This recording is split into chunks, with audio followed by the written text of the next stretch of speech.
His name was Daniel. He was everything I had dreamed of. Kind, compassionate, and strong. I met him during my last year of college.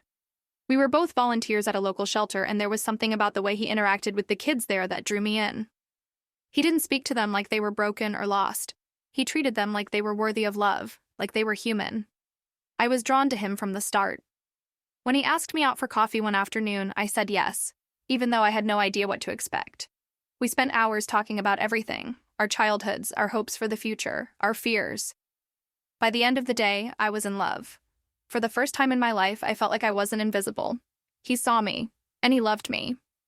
We got engaged 6 months later. My parents hated him. They said he wasn't good enough for me.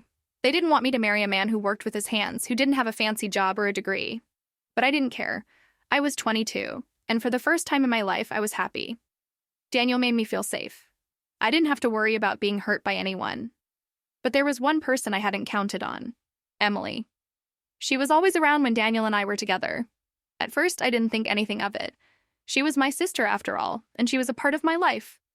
But over time, I noticed things. Little things. How she'd laugh a little too loudly at his jokes. How she'd linger just a little longer than necessary when she hugged him.